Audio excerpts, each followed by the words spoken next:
Hi, welcome back to Part 5 of our Vampire the Masquerade Bloodlines demo. In Part 5 we're going to explore multiple solutions to problems and combat with a supernatural opponent. You'll also see the physics engine used in the game to great effect.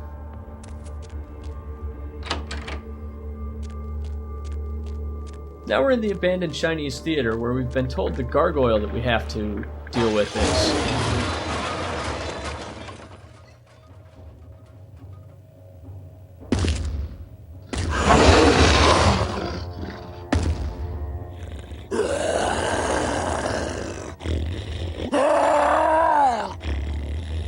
Who dares enter my domain, my place of solitude?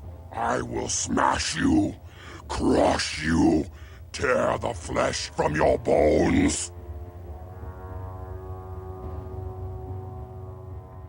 Now we're playing as a Bruja, and we're not a very persuasive one at that.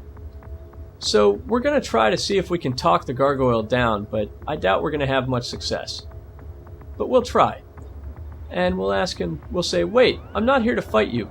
My battle's with the Sabbat. Then your battle is with me, for I have made an alliance with the Sabbat.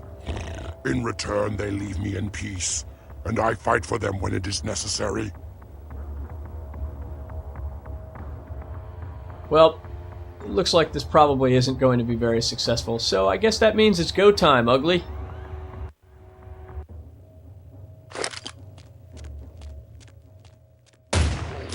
We've been told previously that firearms aren't likely to be very useful against the gargoyle as he's made of stone. And it looks like that's true. We can hide up here on our perch, but we're just not doing much damage. And it looks like through good use of the in-game physics system that the Source engine is so well known for,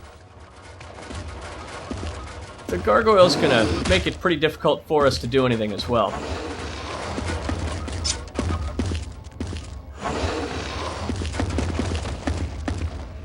It's a good thing we brought the sledgehammer along.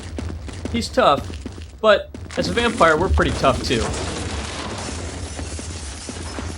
We'll move into a different area where we've got a little bit more room to maneuver.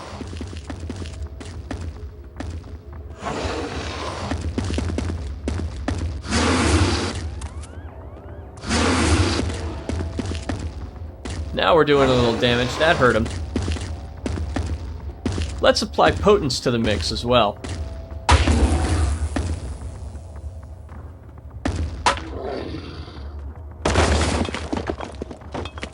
And he goes down fairly quickly. Still, if we hadn't been in God mode, those pillars and balconies coming down on our heads might have hurt.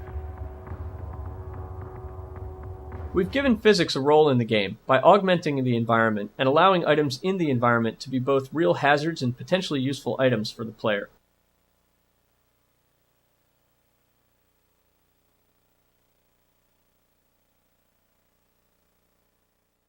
Well, that's one way to take out the gargoyle. But it was pretty brutal, and I can't imagine how that would have worked out for a guy like, say, our Tremere from previous demos, who isn't quite the combat machine that our Bruja is. So just for grins, we're going to go a different route and see how the Tremere would have handled the gargoyle.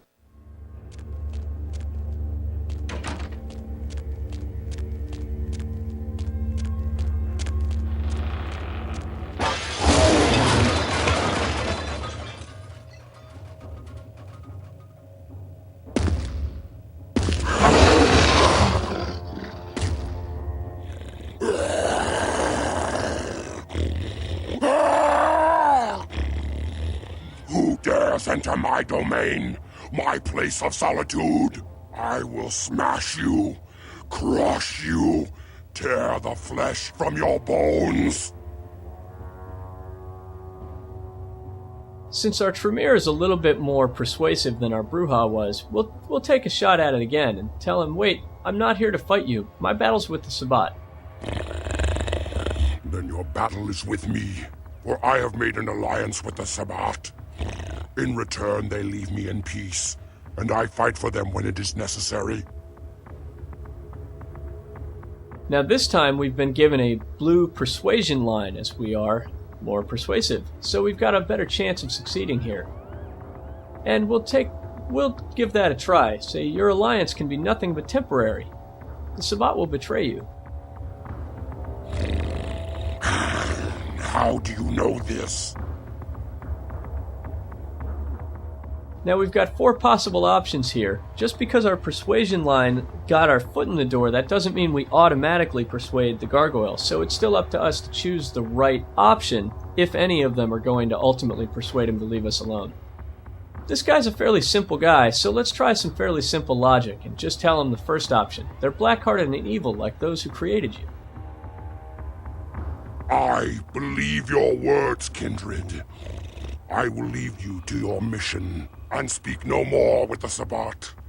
Now, leave me. I prefer the silence of my solitude. Well, that's much better than getting our butt kicked by a big stone gargoyle. Glad to hear it. See ya. So there you have it.